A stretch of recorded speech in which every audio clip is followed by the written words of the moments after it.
Flyers fans, and a lot of hockey fans in general, discussing Ivan Provorov. Why? Because he wasn't on my list of top 20 defensemen, and he wasn't on the NHL Network's list of top 20 defensemen. He was number 15 on the list put together of the fans. And again, when you're talking about who's best at any position, it's going to be a highly subjective list. Go ahead and fix this part here. So it's gonna be a highly subjective list, and I know people are gonna truck out all these stats, and I got a bunch of stats on the board, but it is subjective. Now, why would Provorov not be given his due as one of the top guys? Now, the thing with Provorov is he's a number 7 pick in 2015, so very deep draft. The 2015 draft was fantastic, and when he first came into the league, it was 2016, so the 2016-2017 season. 82 games, 6 goals, 24 assists, 30 points. He was 9th in Calder voting. Then his second year, he really hits that next level. 82 games, 17 goals, 24 assists, 41 points. The Flyers go to the playoffs because it's an odd-numbered playoff year. 6 games, 3 assists, and that's been 1 in, 1 out, 1 in, 1 out. Now, last year, 82 games played, 7 goals, 19 assists, 26 points. He takes a dive of 15 points. His goal totals drop by 10. And it was a rough year for him. And the Philadelphia Flyers understand, okay, we need to make a change here to make this work. That Provorov, it was a bit of a slog that year before. And again, it was a bit of a slog for a lot of Flyers. It's not just Provorov here. So they go out and they get Matt Niskanen. Niskanen playing with Provorov. 69 games this season, 13 goals, 23 assists, 36 points. He was 17th in Norris voting. So he ends up 17th overall in the Norris voting. Plays 16 playoff games in the return. 3 goals, 5 assists, 8 points. And he arrives. And he does. He arrives this year. 315 games, 43 goals, 90 assists, 133 points overall. Playoffs, 22 games, 3 goals, 8 assists, 11 points. His overall totals are good. And he's trending in the right direction. Now, he was 25th in points this year with 36 among defensemen. Number 9 in goals with 13. Had 7 power play goals amongst those 13 goals. So he had the 7. Number 8 in ice time among NHL defensemen with 24 minutes and 51 seconds. Number 29 in blocked shots with 111. Number 75 in hits with 84. He had 67 giveaways and 16 takeaways. I'm not going to penalize him on that. He's a puck handler. Of course he's going to have more giveaways than takeaways. That's kind of how that works. That's why giveaways and takeaways, it's interesting if a guy has, say, 7 giveaways in a game and no takeaways. But in general, it's a number that on its own, it's fine. It doesn't tell you a whole lot over an entire season. He hit 3 posts. So he was 3 posts away from 16 goals this year. Very good season.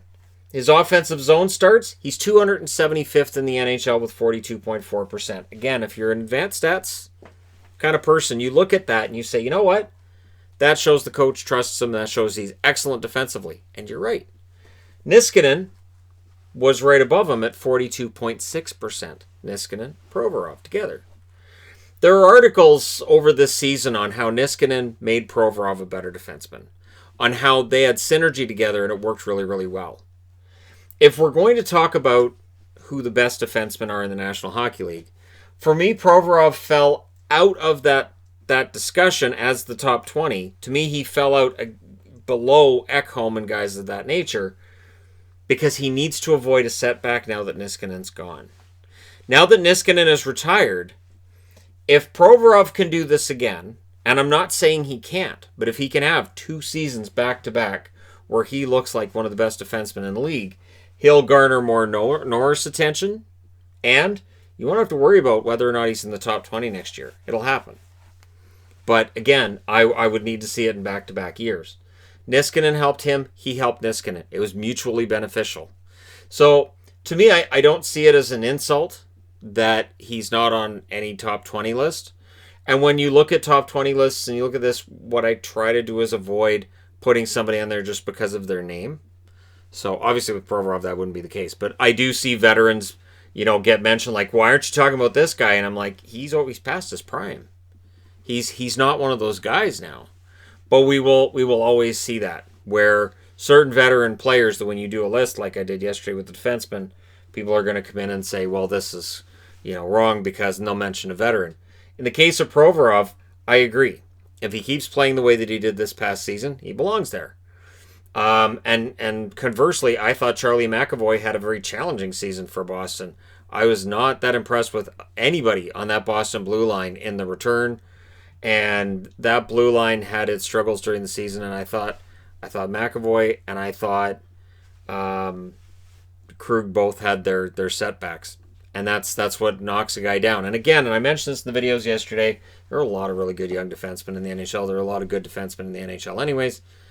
And I don't see it as a slight when somebody's not necessarily in the top 20. And if you're a Flyers fan or a Provorov fan, you got a whole video just on Provorov. So there you go. Let me know your thoughts in the comments section below as always. And the question I'm asking this is something simple. Can he do as well next year as he did this year? Did Niskanen have a huge effect on him? Or was it just he hit his stride and Niskanen just happened to be there along for the ride? And who do you pair him with next season, trying to recreate what he and Niskanen had this past year? Let me know your thoughts regarding that in the comment section below. Don't forget to hit like and subscribe if you're browsing your way through. You just happened upon this video, and hey, it's not hate. I don't hate Provorov. I don't hate players that don't end up on lists. It's not a thing. Because if the list was just, I love these guys, there would be a lot more Canucks and Bruins and Stars. I don't have a single Bruins defenseman in there, so there you go. Thank you guys so much for all your support. I will talk to you again soon.